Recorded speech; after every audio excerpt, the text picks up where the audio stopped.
Great. I think we'll go ahead and get started. We have a packed agenda for today's session. So welcome everyone to the second session of the 2023 COVID-19 Recovery for Routine Immunization Programs Fellowship. My name is Liz Colway, and I'm the Director of Community Building and Digital Engagement at Sabin. And I'm here with several of my colleagues from the Sabin Vaccine Institute and the World Health Organization. Before we get started, I wanted to run through some Zoom webinar logistics with you all. There are a few key functions that are available to you throughout today's session. First, please use the chat box to introduce yourself and to provide your comments and experiences throughout the session. Next, if you have a question for our session facilitators or the fellowship support team, we kindly ask that you share it in the Q&A module. And in that Q&A module, you can upvote questions that you'd like to be answered. I also on the screen have a little image of where you can hide your chat previews. We got some feedback last year that the chat was distracting. So if you go in the down arrow of the chat, you can unclick show chat previews, and that should make the chat screen disappear if you're getting a little bit distracted during the presentation. So let's begin with the poll question. In just a moment, you'll see a question and a set of answers appear on your screen. Please just take the next 20 to 30 seconds to answer those questions.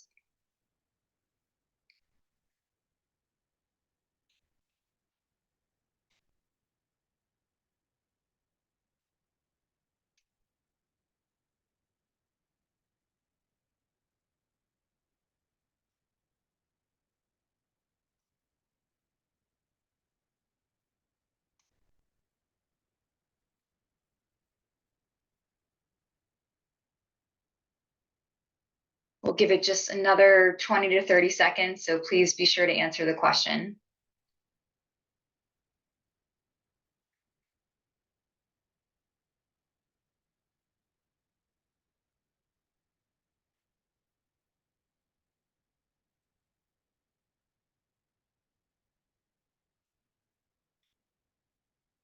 Great. We'll go ahead and end the poll. And it looks like pretty much all these areas are pretty critical as you recover from the COVID-19 pandemic. It looks like it just in the slight lead is catch-up vaccination, followed by reducing missed opportunities for vaccination. But these other topics are also pretty close behind.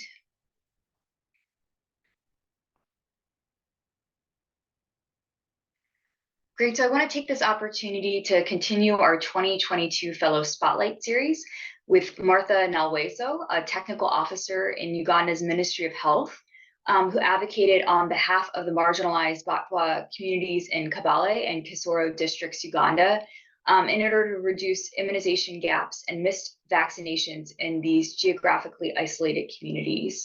Martha's full story, along with several other 2022 Fellows stories and case studies, are available to access on our Bright Spots website, which is brightspots.boostcommunity.org. We'll continue to publish more stories and case studies in the next couple of weeks, so we do encourage you to check them out to get a better sense of the program and hopefully to get inspired as you start drafting your strategic proposals. So for today's session, we'll begin with, again, a few fellowship reminders. An introduction to the strategic proposal, followed by a more substantial conversation around life course and integration led by my WHO colleagues. We'll end the session with Q&A, time permitting, and then we'll wrap up with a few next steps. So again, as a reminder, on the Boost platform, the cohort will continue to interact in between sessions in what we call a learning group, which is a private space just for members of this cohort. I know a number of you have already requested access, so you should at this point be able to access that learning group. If you still have questions or concerns, feel free to reach out to the Boost support team and we'll try to assist you. Again, the group will be used to store recording slides and other resources after each live session in the resources tab. We also have a live feed and forum where you can share your experiences with your fellow participants and facilitators. And you could also ask questions in those forum and live feed sections as well. And then last but not least, you can stay up to date with fellowship news and live session reminders in the announcements and live sessions tabs. Again, we just released a new mobile app, which could be found in the Apple or Google Play Store. And this might make your browsing experience a little bit better as you go through and view the forum and live feed in the learning group. And again, we have a WhatsApp group to help you quickly engage with peers and fellowship facilitators, which I know many of you have taken the opportunity to join. We can also use that forum to troubleshoot any technical issues that you have, and appreciate fellows that have helped their fellow participants in solving some issues very quickly. And we'll also use this forum to send out session reminders. So as mentioned during the first session, the fellowship will take place in 2 phases. The first phase is a live engagement series where you'll all actively participate during and in between Zoom sessions. During this period, you'll also have the opportunity to draft a strategic proposal, which I'll get to in just a second, which you will submit to the SABIN and WHO teams for review and feedback. And then phase 2 will begin with a review of those strategic proposals by a diverse committee of peers and experts. And then from there, a select number of fellows with strong proposals will be provided mentoring to help implement their strategic proposals. And please do note that certificates will be provided for both phases of the fellowship.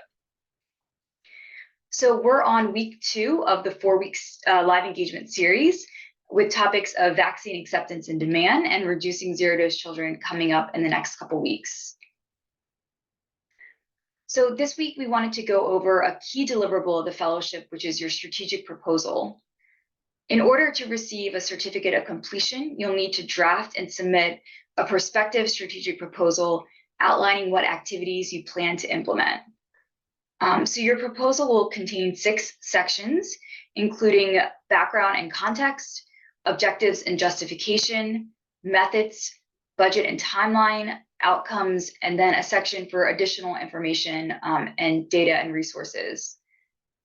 So fortunately, we have a clear proposal template that will help you with drafting each of these sections with important guiding questions. This template will be available in an online submission portal, which will be shared with you in the follow-up session eBlast. So you'll see a link to that submission portal, along with instructions on how to access it and how to use it in the coming days. And so you'll need to create both a username and password to access the portal. And then once you log in, you'll be able to view the template and start on your draft proposal. And please note that your work can be saved along the way. And since the live engagement series is ongoing, we do ask that you wait to submit your proposal until the series concludes, as there could be helpful information or guidance to use in your proposal. A few important considerations. We do ask that you read and complete each section, which includes, as I mentioned before, guidance, instructions, questions, and word limits. Responses should be supported with data and other resources. All proposals will be reviewed by a committee of peers and experts. And then about 60 fellows with proposals that comprehensively address COVID-19 recovery for immunization programs will be selected for further mentorship. Again, more information on the selection criteria will be shared in the coming weeks. And then the deadline to submit the proposal is October 9th.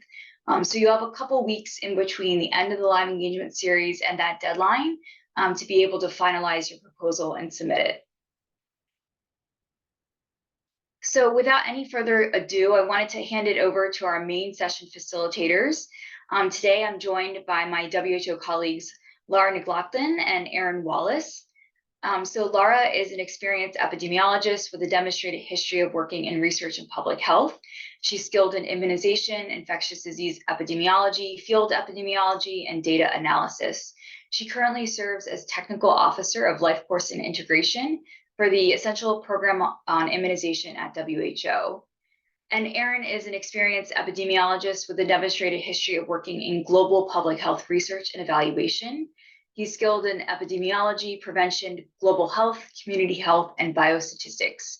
Erin has worked for the Centers for Disease Control and Prevention in the US and has recently moved to Geneva on secondment to join the program strengthening team at WHO within the Essential Program on Immunization, where he serves as a technical officer. So with that, I'm going to first hand it over to Laura, who's going to do a quick recap of session 1. Over to you, Laura. Thank you, Liz, and huge thanks again to everybody for joining for the second session. Next slide, please. So I'm just going to go through some of the questions that were asked in the learning group. So we want to know, what do you hope to achieve with this fellowship? So Dr. Malatesh in India said that they hope to improve routine immunization. Amanda in Liberia said that she wanted to use this opportunity to look at ways in which you can design gender-based responsiveness interventions. And then Dr. Kinsley from Ghana said they hope that they could use this to improve vaccine acceptance post-pandemic. Next slide. And then the second question we asked in the learning group forum was, what is the main problem currently impacting your immunization program, and how do you plan to address it through the fellowship? So Michael in Nigeria said that one of the issues was lack of health workers. So the health workforce is affected, and also they have a current high occurrence or often issues with shortage of vaccines.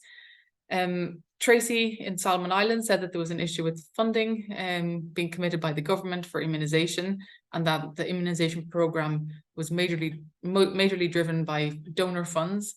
And then Naveen in Nepal said that the issues being faced were related to cold chain and storage. So I hope that throughout the coming couple of sessions that we're able to help you address some of these problems that your countries are facing. Next slide. This is a quick recap of what we covered last week. So we went through the definitions of what is catch-up vaccination and missed opportunities for vaccination. So catch-up vaccination, as Stephanie mentioned last week, refers to vaccinating an individual who is missing doses for which they are eligible, as per the National Immunization Schedule. And that also includes when the National Immunization Program has a schedule for delayed doses, whereby missed opportunities, or MOV, is any contact with health services by an individual who is eligible for vaccination but does not result in vaccination. Next slide. So I think even though we did go through these last week, there still was a lot of questions in the chat about catch-up vaccination and periodic intensification of routine immunization and campaigns. And I think that what we're trying to emphasize is that catch-up vaccination, as the definition says, is the act of vaccinating someone who's due vaccines. How you deliver that can be through routine, through campaign, through periodic intensification of routine immunization. But ideally, we want this to be done through routine, because we want those individuals to continue to come to our health services to be caught up.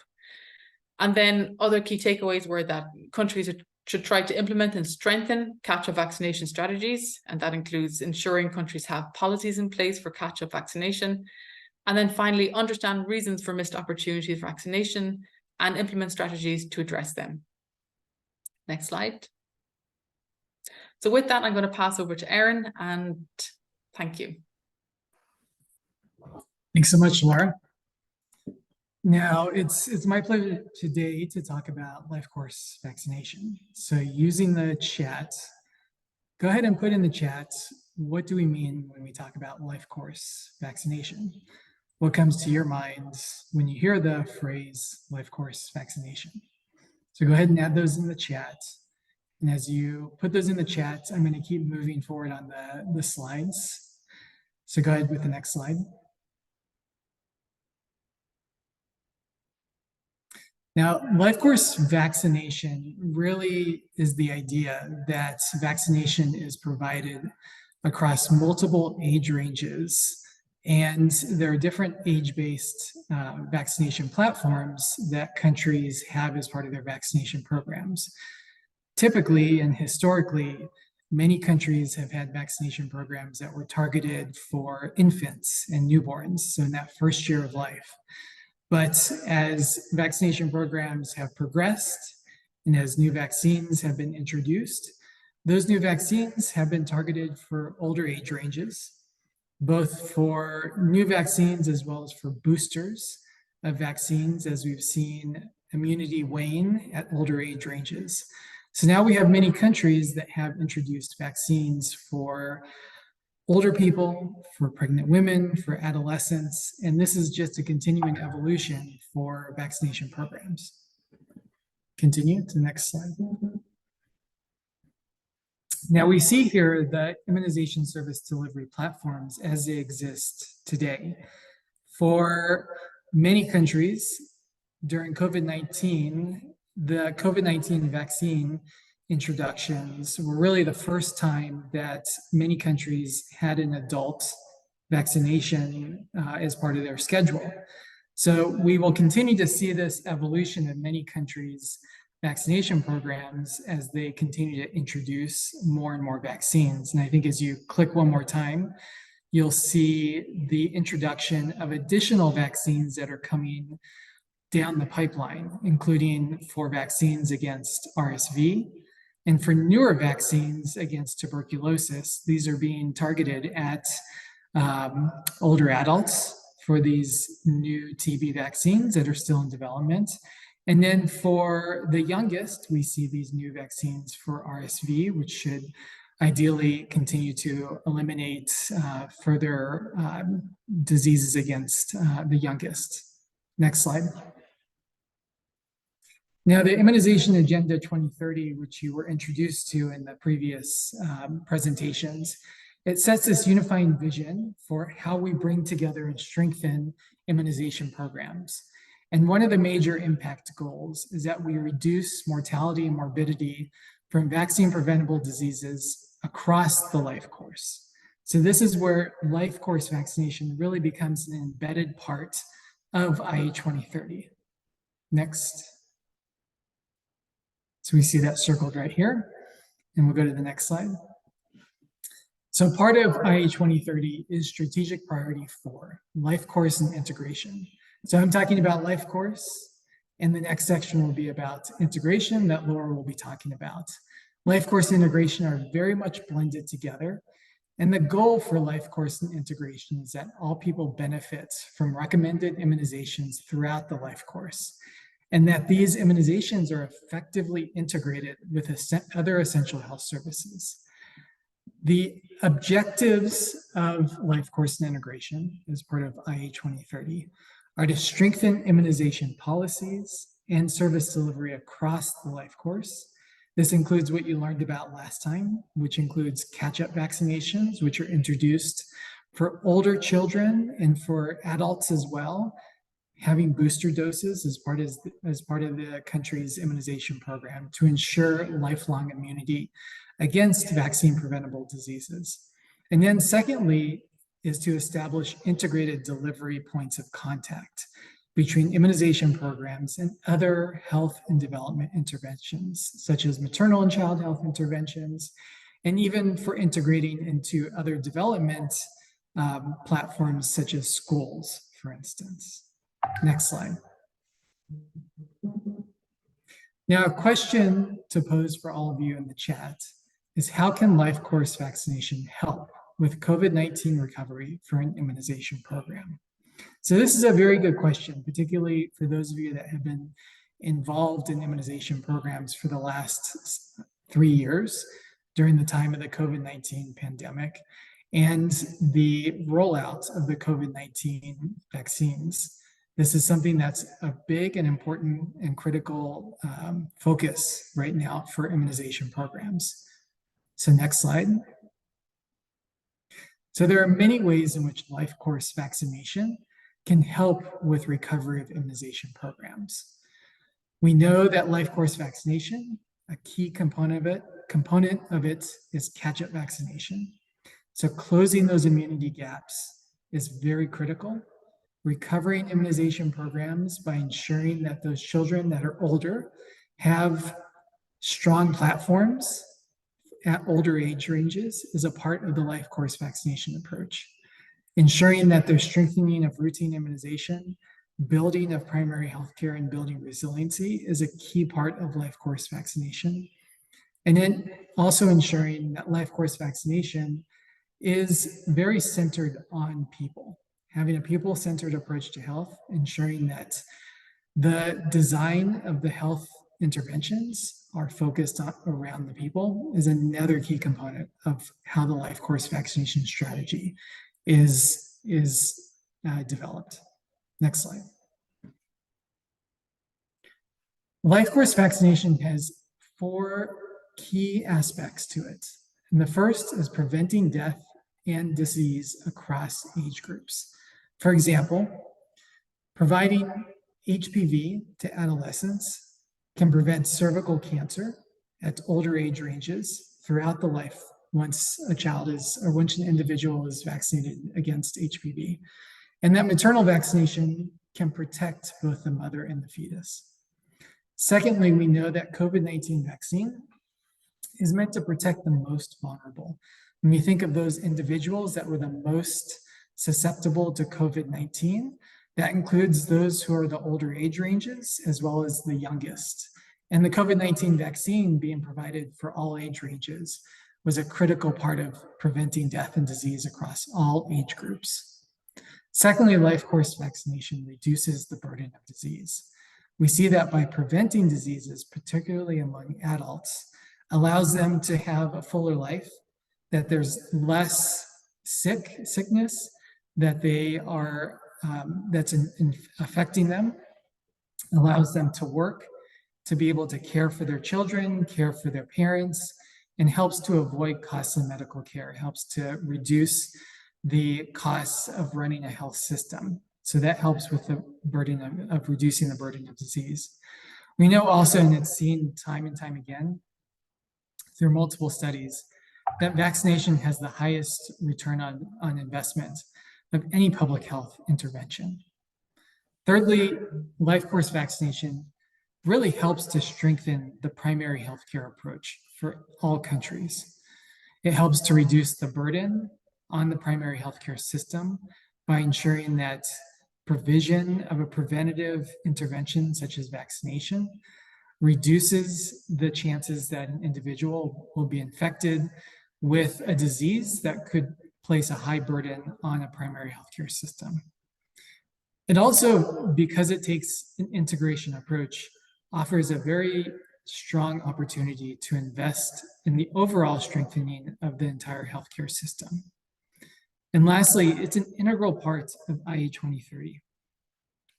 IA 2030 is a global strategy for the next 10 years, and life course vaccination plays a critical role across many of the key components that are part of IA 2030, including strengthening primary healthcare, ensuring there's an integrated approach, ensuring there's a gender lens on all the work that we do for vaccination. Next slide. WHO and partners have put forth a variety of guidance that's related to vaccination across the life course. To highlight just a few, there was recent publication of the implementation guide for vaccination of health workers. We saw in COVID-19, and even before that, the importance of ensuring that healthcare workers are protected and are a high priority group for ensuring that they receive vaccination. Keeping them healthy keeps the rest of the population healthy.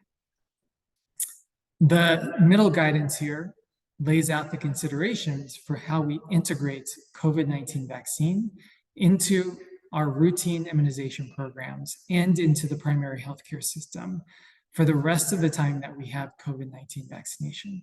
And this includes building out those platforms further that we had implemented over the past few years, particularly for adults that were not typically part of our immunization programs in many countries. And lastly, related to this is guidance around vaccinating older adults against COVID-19, which lays out how we can further strengthen those adult vaccination platforms that typically countries were not having an opportunity to build out and invest in, but now with the COVID-19 vaccine is that critical opportunity for us to continue to do so. Next slide. Now, using the chat, we'd like to hear, what do you need to consider for a life course approach to vaccination? So let's go ahead and see what you all come up with in the chat, and I'll give a few minutes here.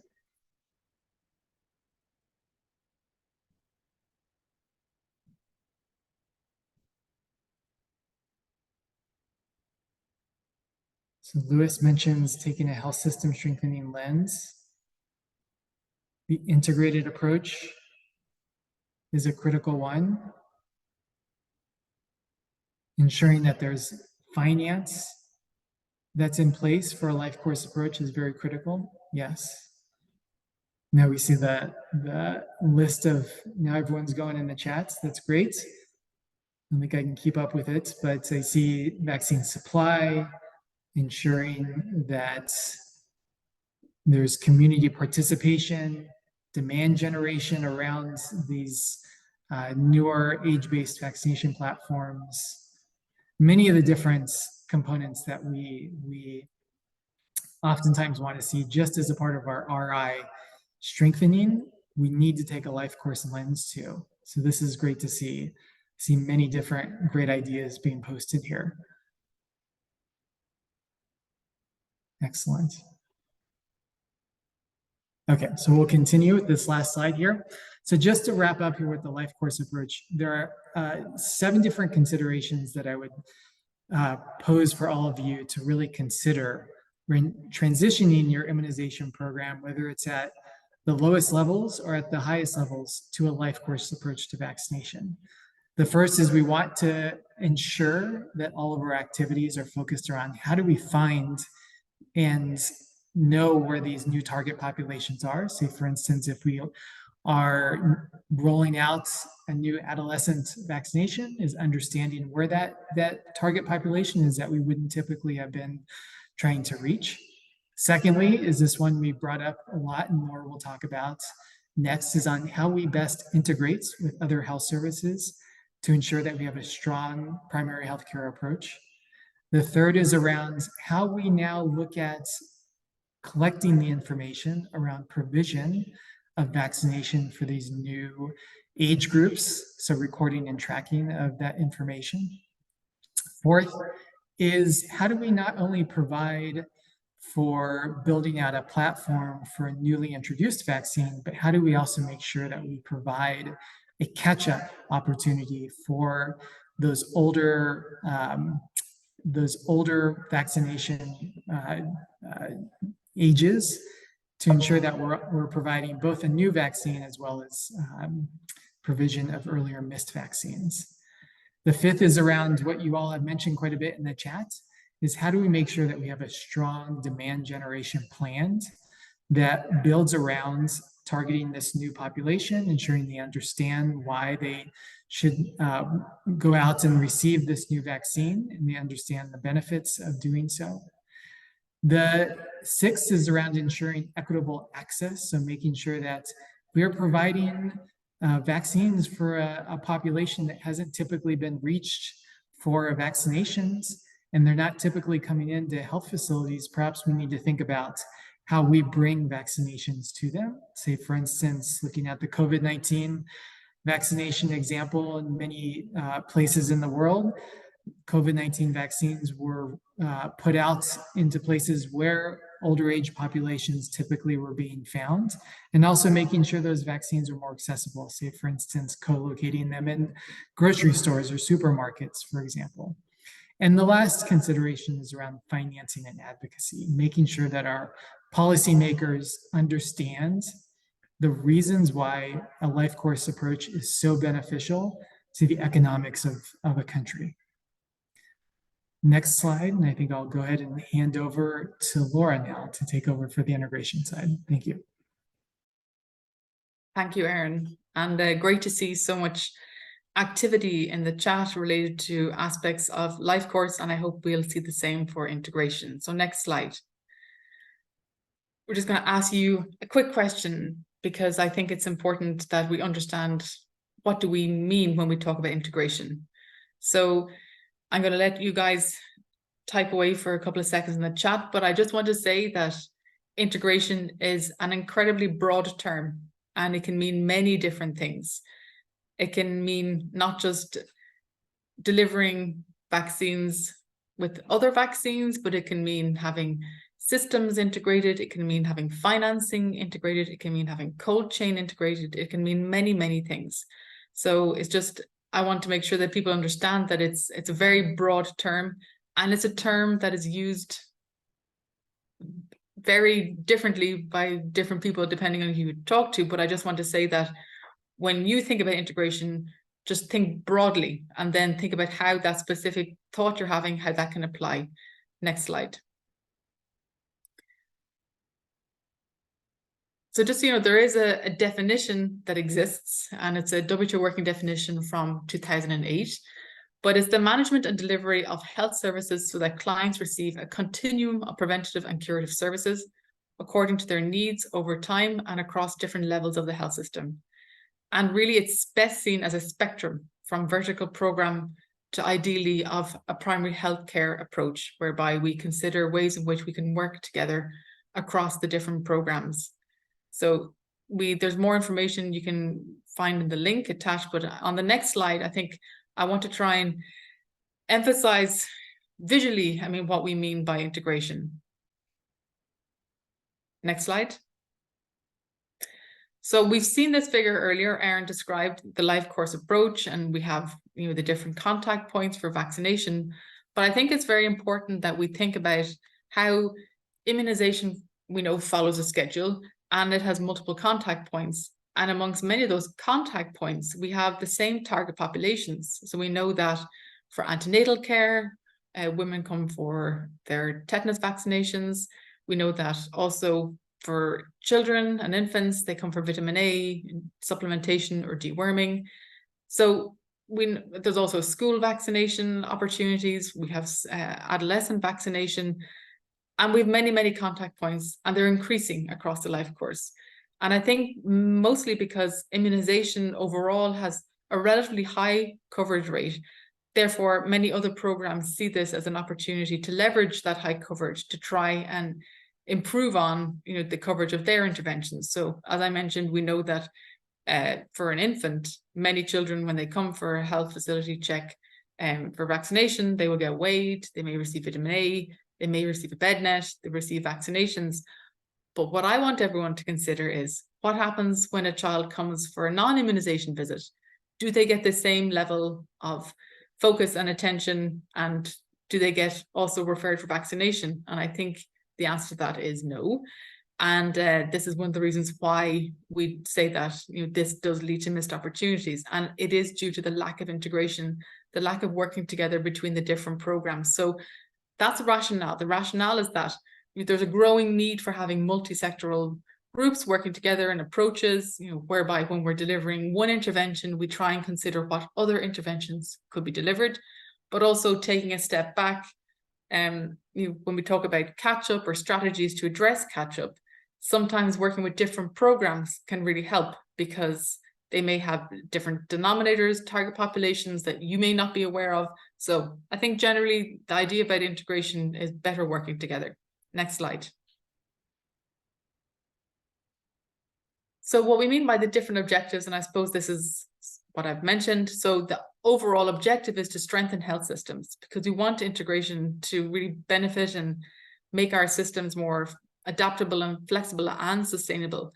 And we want it to also be an opportunity to comprehensively address specific diseases. So have comprehensive health packages where vaccination is not the only intervention you think of, but also consider other health interventions. For example, if you're going to introduce or deliver rotavirus vaccination, the vaccine can only do so much. You need to have other interventions related to wash and sanitation to really help protect the population.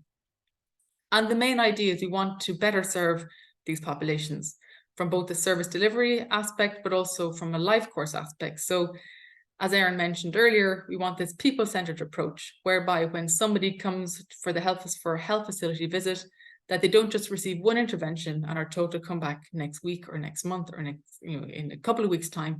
We want to ensure that when they come, that they have that opportunity to have multiple interventions. So in some countries, they have child health days or family planning services during immunization sessions.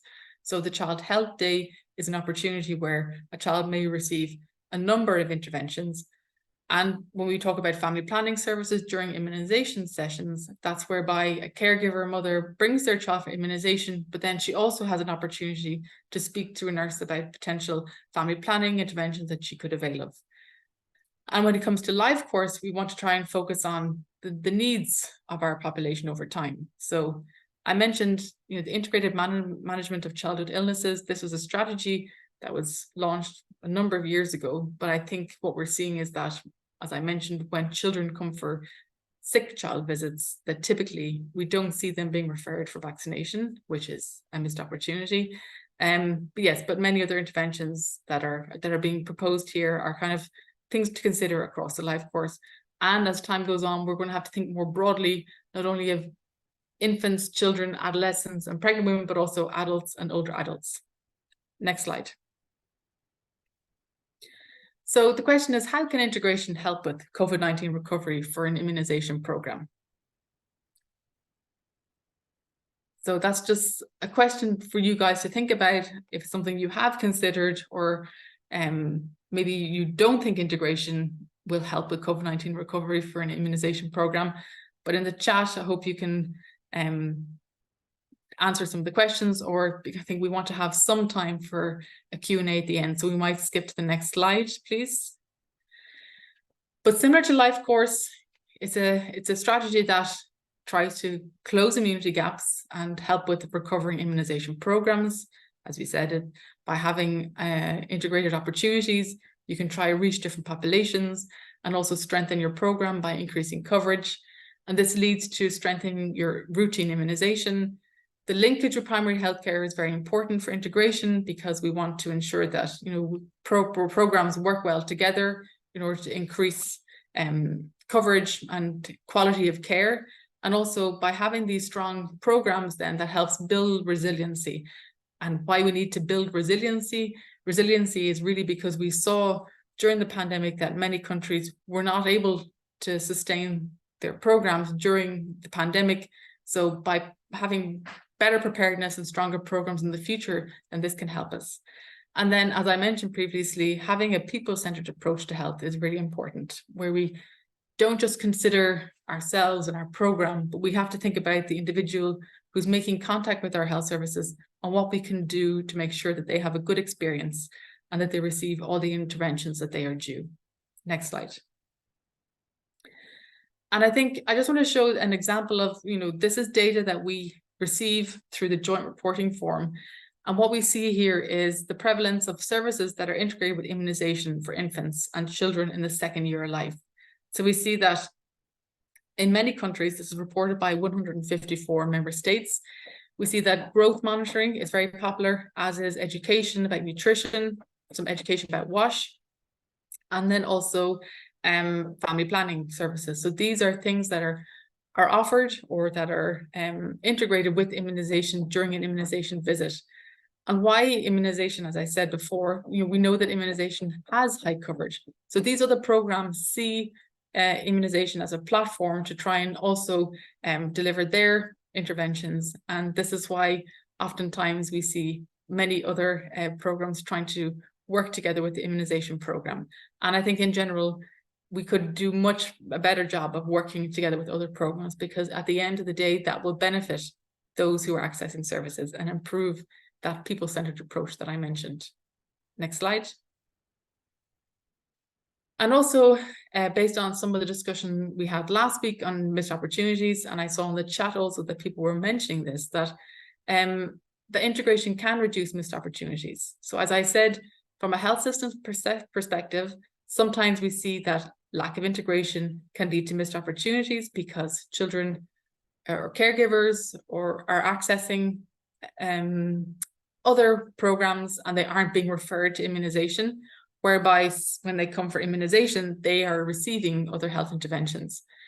Also, sometimes the way in which records are poorly designed, so maybe they don't have their home-based record or they've forgotten their home-based record, this can lead to, problems with having people with missed opportunities. So having better designed records, and because people receive many home-based records are big, some countries have trifold 3 pages, but some countries have 50, 60 pages, and there's many interventions being recorded and reported in there.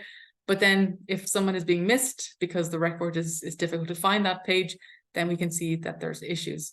And also by not having a card or a home-based record, then not screening for the vaccine status, by health workers can lead to missed opportunities. So if we have our health workers, not even within immunization, but outside immunization, knowing to screen and refer, we can make a huge impact on immunization coverage. Next slide. Now, I want to talk on a topic that is becoming increasingly more and more discussed at global level, and it will be more and more discussed at regional and at country level as time goes on. But I want to highlight the discussion around campaign integration. And this graphic shows that since 1998 up until 2020, there have been many disease-specific financing groups set up that have led to a high number of disease-specific campaigns that have been occurring with very little coordination between the different programs. So I'm sure many of you have experienced where one particular program will have a campaign 1 month, a month, 2 months, or even less than that. Another campaign, which could have been integrated, may happen 2 months later, and then another one, and it repeats. And we know that the knock-on effect of having too many campaigns in a country really affects our routine systems, because our health workers are pulled out of their posts. And we really need to consider what can we do to try and have better and more cohesive campaigns, so that we try and, number one, ensure populations are reached, but also consider how can we get the different disease-specific programs to work together and ensure that we have a broader health system and that we don't do campaigns that can impact us in the long term. So I think this is something that is being discussed quite a lot at the moment, and there's a lot of work being put in place at global level to see what can be done to try and reduce these proliferation of campaigns happening many times in the country, when in fact we could try and consolidate and have more integrated campaigns, which would help our health workers who are overworked, which would help with campaign fatigue, because we see in many countries, many of the people who are being reached or targeted by these campaigns are getting tired of campaigns. So it's just something to consider. And on the next slide, I've just highlighted 2 resources related to campaign integration. So WHO is collaboratively working to put together a guidance document about what to consider and decision-making for planning integrated campaigns. And there is a coalition called the Health Campaign Effectiveness Coalition, which is run by the Task Force for Global Health, or runs out of the Task Force for Global Health. They're working collaboratively with WHO, UNICEF, and many other partners to try and collaborate and work together to try and improve integrated campaigns, because at the global level, particularly amongst donors, they want to try and see countries working together better to have more integrated campaigns. Next slide.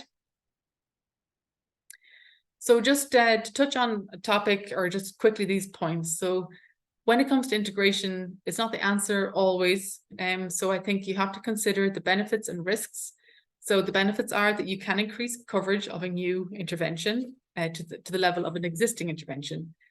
You can also improve system efficiency by reducing redundancy and costs, which can lead to increasing user satisfaction.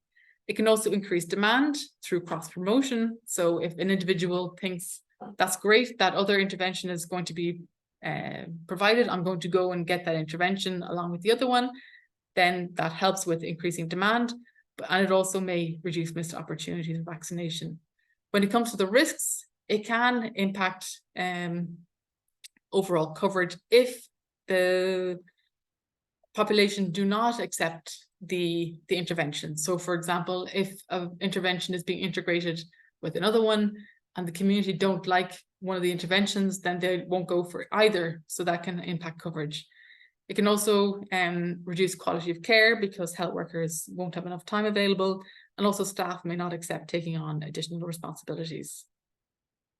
So on to the next slide.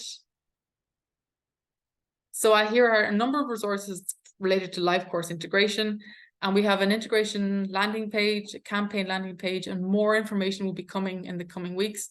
But I just wanted to highlight another thing.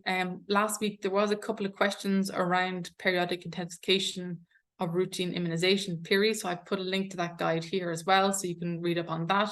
And on to you, Liz. I think we're going to go through some Q&A now. Thank you, everyone. Great. Thanks so much, Laura and Aaron, for your excellent presentations. So we are going to move on to the Q&A section. I know we've gotten a number of questions in the Q&A module that we will try to address as many of them as possible. I might start off just by addressing a couple questions that came in around submission of strategic proposals. Again, we'll share that link in the follow-up eBlast, so you'll be able to access the template then and start in on your strategic proposal. We also got a few questions around whether or not proposals can be submitted by a team versus an individual. So you can submit the proposal as a team, but we do ask that you designate one individual as the main focal point for the submission. And then if the proposal is selected to move on to the mentorship program, this focal point will be the main liaison between the mentor and the team. Again, we'll kind of provide this guidance. We'll have a submission portal and submission template FAQ that we'll share in the follow-up eBlast. Maybe over to Laura, if you want to address some of the technical questions that came through.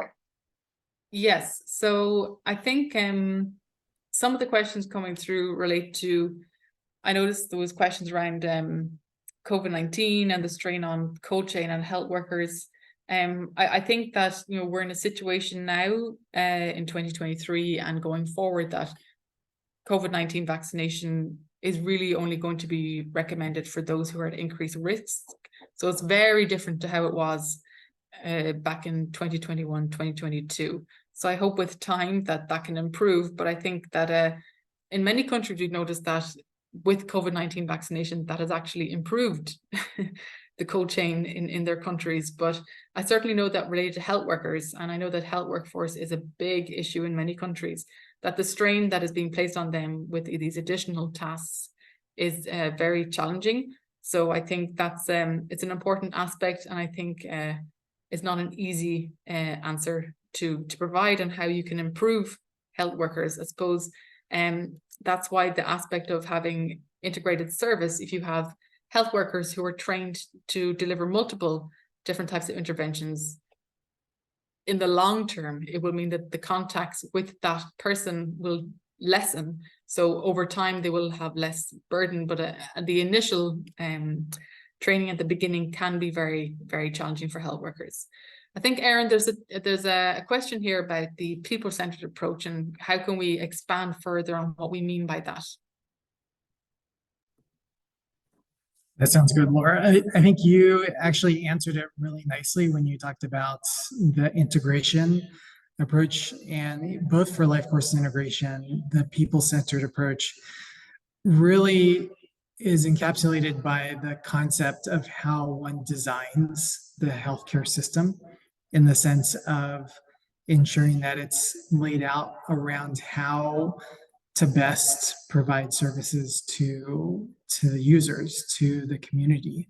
And to think about this in the life course integration context is to think about if even vaccines were not integrated together, not well designed, you potentially have a parent or an individual coming multiple times for receiving vaccines that can be very easily delivered during the same visit.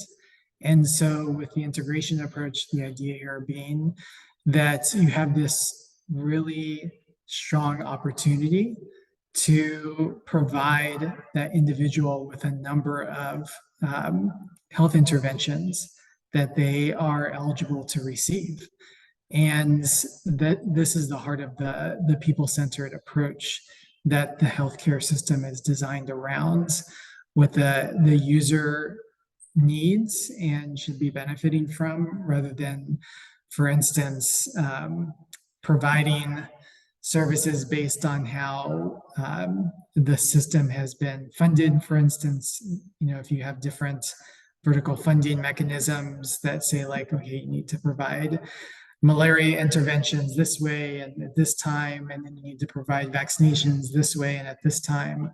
Instead, the people-centered approach looks at how do we most effectively design the health care system to ensure that you have the maximum benefit to the individual and the least amount of burden placed on the individual. Thanks, Aaron. And just one more question I'd like to pose to you. It comes from Amir from Pakistan. It says, how can we incorporate life course vaccination in EPI as it has limited age categorization in Pakistan? Yeah, this is another excellent question, and it gets to something that Laura and I have often seen when we have these conversations, and is the pathway that countries have to really follow to being able to expand their immunization schedule to introduce vaccines. And it's really laying out and making an economic and burden of disease argument for why a country should be introducing a new vaccine that's targeted for an older age range. And so part of this is developing the evidence there for what is the burden of disease for a given vaccine preventable disease, to make the case that it's economically feasible to introduce a new vaccine. And typically countries have been able to, with vaccine preventable diseases and vaccines targeted for the youngest, be able to make that case much more easily. But for vaccines where they're targeting older age ranges, it can be more difficult, but also where it's very important to be able to develop that local evidence of what is the burden of disease for a given vaccine preventable disease. And then that helps to lay out the economic argument to the policymakers for why they need to invest in supporting a vaccine for an older age range. And this is, it's a very critical step as part of that process for introducing and expanding the life course approach, which is also why a lot of countries, it can take quite some time to evolve their programs, because you need to show the evidence there for why it's necessary to introduce a new vaccine or a booster dose for a given vaccine. I don't know, Laura, if you want to add anything to that. Yeah, no, just because there's also a question from Rodri who's asking, is life course vaccination, is it really a bit too idealistic? Because in the short term, it could be seen as another burden for the national immunization program. And how can we ensure buy-in? And I think one of the things I want to emphasize is that we have to think, when COVID-19 vaccination was introduced, many program managers said, I'm not delivering this in my EPI program, because in many countries, that's for infants, children, and pregnant women. So they're like, I don't want it to be part of my program, so that was the initial reaction. But I think, as I mentioned in the integration piece, we see that with immunization, other interventions are delivered during that contact point. So we need to think beyond immunization. So if an individual has a particular contact point at a certain age, for example, in some countries, people go for blood pressure testing or other tests for non-communicable diseases, or may have to get their eyes tested, or this could be an opportunity for somebody to even just counsel them on what's available and what they could avail of for immunization. So we have to try, and this is why we try and think broadly, not just how can that vaccine be delivered at this point, but where are other avenues that we can deliver vaccines. And there's just a couple more questions that I think we'd like to touch on. So one question is about whether our other partners willing to integrate. And it's a very good question. It's a very good question, because yes, sometimes we see that some programs are like, it's okay, there's already too many things being going on here, we don't have room for anything else. But I have to say that sometimes those partners, it's really at the global level where the decisions are made. And if a donor says that this is how this has to be, then sometimes, and most times, you'll see that change coming into effect. But I think that it's coming up to the 5-year anniversary of the Astana Declaration on Primary Healthcare. And I mean, we really need to do more to strengthen primary healthcare. And as time goes on, I think we will see improvements, and this will happen more organically. But I think, as you all understand, that the way the funding structures are in place in many of our countries, that leads to having that lack of flexibility, that lack of working together, because we even see in the immunization programs, sometimes health workers will leave one program to go to another program because there's better funding there. So I think this is a detriment to all our programs, and I think we need to really think about how we can align and make things better. But there's really some very good questions, you know, in the chat, in the Q&A, and also just one thing I'm going to talk about quickly, because Gloria asked about home-based records, and that's one of my areas that I focus on quite a lot, because I'm the focal point for home-based records. But what happens in the case of integration of programs for routine immunization and campaigns? And depending on the country, some countries have a specific card for campaigns, some have somewhere in the booklet for the campaign and routine. So it's a mix everywhere, and I think you really have to try and understand for your country context which works best. But there's a new guidance, and it is in the resources about how to strengthen implementation of home-based records. So if your country is having issues with home-based records, please have a look at that guide, because it's a really user-friendly guide to help with strengthening implementation of home-based records. So I'm going to stop now. We've only 2 minutes left, and leave it to Liz to answer or follow up on next steps. Great. Thanks again, Laura and Aaron, for answering all those questions. I know there were a few more that came in, so we will try to address them in either future sessions or in between, like I mentioned, in those FAQ documents that will be shared in the follow-up eBlast. So just a couple next steps. One, we posted a reflection question for this session. So we want you to reflect on which aspects of the first 2 sessions are most relevant to you for recovery of an immunization program. We've set up this question in the forum as a separate forum question from the one from the first week. So we do encourage you to visit the Boost Learning group and share your thoughts there. And next week, we'll reflect on some of those answers. As I mentioned at the top of the session, next week's session will focus on vaccine acceptance and demand, and recognize we had a few questions today around that, so hopefully they'll be answered during next week's session. And then just a few other reminders. One, we do encourage you to take our post-session survey, which will pop up once you exit the webinar session today. We also encourage you to join the Boost Learning group and the WhatsApp group, which I know many of you have been doing even during the session. So definitely join both of those channels as we'll share important information and try to address questions that come up through each of those forums. And then as a reminder, next week, the session will take place at the same day, Tuesday, and the same time. And we do have a link so that you can see what time it is in your time zone. I know there were a few questions around what 12 p.m. GMT related to. So be sure to click on that link so you can make sure that you don't miss next week's session. And then just last but not least, again, you'll receive a certificate of completion if you participate in the entire live engagement series and complete all the post-session surveys, and then also submit a proposal.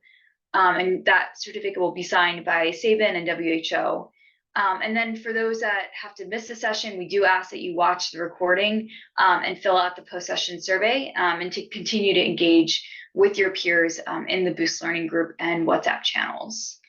And then if you still have any questions, you can feel free to reach out to us at info@boostcommunity.org. And then with that, I just want to thank everyone for your participation today, and a special thanks to our session facilitators, Laura and Aaron. And we look forward to seeing you next week. Thank you, everyone, and have a great day.